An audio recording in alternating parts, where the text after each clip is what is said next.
ಲೋಕಸಭಾ ಚುನಾವಣೆಗೆ ನಾಳೆ ದಿನಾಂಕ ಪ್ರಕಟವಾಗುತ್ತೆ. ಕೇಂದ್ರ ಚುನಾವಣಾ ಆಯೋಗ 3 ಗಂಟೆಗೆ ಅನೌನ್ಸ್ ಅನ್ನು ಮಾಡಲಿಕ್ಕಿದೆ. ಕರ್ನಾಟಕದಲ್ಲಿ ಒಂದೇ ಹಂತದಲ್ಲಿ ಚುನಾವಣೆ ಆಗುತ್ತಾ ಅನ್ನೋದು ಈಗಿರುವಂತಹ ಪ್ರಶ್ನೆ. ಕರ್ನಾಟಕ ಕದನ ಕುತೂಹಲಕ್ಕೆ ನಾಳೆ ತೆರೆ. ರಾಜ್ಯದಲ್ಲಿ ಒಂದೇ ಹಂತದ ಚುನಾವಣೆ ಆಗುತ್ತೋ ಅಥವಾ 2 ಹಂತದ ಚುನಾವಣೆ ಆಗುತ್ತೋ ಅನ್ನೋದು ಪ್ರಶ್ನೆ. ಕಳೆದ ಬಾರಿ 2 ಹಂತದಲ್ಲಿ ಕೇಂದ್ರ ಚುನಾವಣಾ ಆಯೋಗ ಚುನಾವಣೆಯನ್ನು ನಡೆಸಿತ್ತು.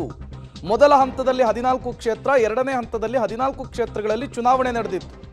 ನಾಳೆ ದಿನಾಂಕ ಘೋಷಣೆಯ ಬಳಿಕ ಕರ್ನಾಟಕದ ಕುತೂಹಲಕ್ಕೂ ಕೂಡ ತೆರೆ ಬೀಳುತ್ತೆ. ಒಂದೇ ಹಂತದಲ್ಲಿ ಚುನಾವಣೆ ಆಗುತ್ತಾ ಅಥವಾ 2019ರ ಚುನಾವಣೆಯಲ್ಲಾದ ರೀತಿಯಲ್ಲಿ 2 ಹಂತದಲ್ಲಿ 14 ಕ್ಷೇತ್ರಗಳಿಗೆ ಪ್ರತ್ಯೇಕವಾಗಿ ಚುನಾವಣೆಯನ್ನು ನಡೆಸಲಿಕ್ಕೆ ಚುನಾವಣಾ ಆಯೋಗ ಮುಂದಾಗುತ್ತಾ ಅನ್ನುವಂತಹ ಪ್ರಶ್ನೆ, ಕುತೂಹಲ ಜಾಸ್ತಿ ಆಗ್ತಾ ಇದೆ. ನಾಳೆ 3 ಗಂಟೆಗೆ ಒಂದು ಪ್ರೆಸ್ ಮೀಟ್ ಇದೆ. ಅಲ್ಲಿ ಕೇಂದ್ರ ಚುನಾವಣಾ ಆಯೋಗ ಈ ವಿಚಾರಕ್ಕೆ ಸಂಬಂಧಪಟ್ಟಂತೆ ಅಧಿಕೃತವಾಗಿ ಘೋಷಣೆಯನ್ನ ಮಾಡುತ್ತೆ. ಮತ್ತಷ್ಟು ಡೀಟೇಲ್ಸ್ ಅನ್ನು ಕೊಡ್ತಾರೆ ನಮ್ಮ ಪೊಲಿಟಿಕಲ್ ಬ್ಯೂರೋ ಹೆಡ್ ರವೀಶ್ ನೇರ ಸಂಪರ್ಕದಲ್ಲಿ ಜಾಯಿನ್ ಆಗಿದ್ದಾರೆ. ರವೀಶ್, ನಾಳೆ ಕೇಂದ್ರ ಚುನಾವಣಾ ಆಯೋಗದಿಂದ ಲೋಕಸಮರಕ್ಕೆ ಮುಹೂರ್ತ ನಿಗದಿ ಆಗ್ತಾ ಇದೆ. ರಾಜ್ಯದ ಚುನಾವಣೆಗೆ ಸಂಬಂಧಪಟ್ಟಂತೆ ಏನು ನಿರೀಕ್ಷೆ ಮಾಡಬಹುದು? 2 ಹಂತದಲ್ಲಿ ಆಗಬಹುದಾ ಅಥವಾ ಒಂದೇ ಹಂತದಲ್ಲಿ ಚುನಾವಣೆ ಮಾಡ್ಲಿಕ್ಕೆ ಮುಂದಾಗಬಹುದಾ ಅಂತ? ಪ್ರೇಮ್, ಪ್ರಮುಖವಾಗಿರ್ತಕ್ಕಂಥದ್ದು ಎಲ್ಲೋ ಒಂದು ಕಡೆ ಕಳೆದ ಬಾರಿ ಮತ್ತು ಈ ಬಾರಿ ಚುನಾವಣೆ ಘೋಷಣೆಗೆ ಒಂದು 5-6 ದಿನ ಹೆಚ್ಚು ಕಡಿಮೆ ಇದೆ ಅಷ್ಟೇ. ಒಂದು ರೀತಿಯಲ್ಲಿ ಕಳೆದ ಬಾರಿಯ ಶೆಡ್ಯೂಲ್ ರೀತಿಯೇ ನಡೀಬೋದು ಅಂತ ಕೂಡ ಹೇಳಲಾಗ್ತಾ ಇದೆ. ಆದರೆ ಸ್ಟೇಜ್ ಎಷ್ಟು ಒಂದು 7 ಹಂತಗಳಾಗುತ್ತೋ 6 ಅಥವಾ ಅದು 8ಕ್ಕೆ ಒಂದು ರೀತಿಯಲ್ಲಿ ಜಾಸ್ತಿ ಮಾಡ್ತಾರೋ ಅನ್ನೋದ್ರ ಬಗ್ಗೆ ಕೂಡ ಇನ್ನೂ ಕ್ಲಾರಿಟಿ ಇಲ್ಲ.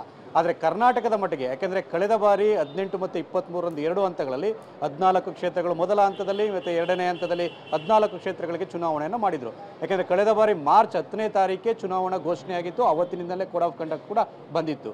ಈಗ ಮಾರ್ಚ್ 16ನೇ ತಾರೀಕಿಗೆ ಬಂದಿದೆ, ಒಂದು 6 ದಿನ ಲೇಟ್ ಆಗ್ತಾ ಇದೆ. ಆ ಕಾರಣಕ್ಕೋಸ್ಕರವೇ ಏಪ್ರಿಲ್ 3ನೇ ವಾರ ಅಥವಾ 4ನೇ ವಾರದಲ್ಲಿ ಕರ್ನಾಟಕದಲ್ಲಿ ಚುನಾವಣೆ ನಡೆಯುವಂಥ ಚಾನ್ಸಸ್ ಜಾಸ್ತಿ ಇರುತ್ತೆ. ಅಂದರೆ ಬಹುತೇಕ ಏಪ್ರಿಲ್ ಕಡೆ ವಾರದಲ್ಲಿ ನಡೀಬಹುದು ಅಂತ.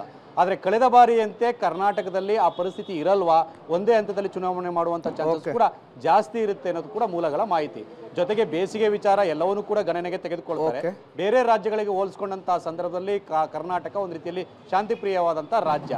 ಆ ಕಾರಣಕ್ಕೋಸ್ಕರವಾಗಿ ಮೊದಲ ಹಂತದಲ್ಲಿ ಮಾಡಿದ್ರೂ ಕೂಡ ಮಾಡಬಹುದು ಅಂತ ಕೂಡ ಲೆಕ್ಕಾಚಾರಗಳು ಇರ್ತಕ್ಕಂಥದ್ದು. ಯಾಕೆಂದ್ರೆ ಕಳೆದ ಬಾರಿ 7 ಹಂತಗಳ ಚುನಾವಣೆ ನಡೆದಿರ್ತಕ್ಕಂಥದ್ದು 3 ರಾಜ್ಯಗಳಲ್ಲಿ, ಅಂದ್ರೆ ವೆಸ್ಟ್ ಬೆಂಗಾಲ್, ಉತ್ತರ ಪ್ರದೇಶ ಮತ್ತೆ ಬಿಹಾರ್. ಈ 3 ರಾಜ್ಯಗಳಲ್ಲೂ ಕೂಡ 7 ಹಂತಗಳಲ್ಲಿ ಚುನಾವಣೆ ನಡೆದಿತ್ತು.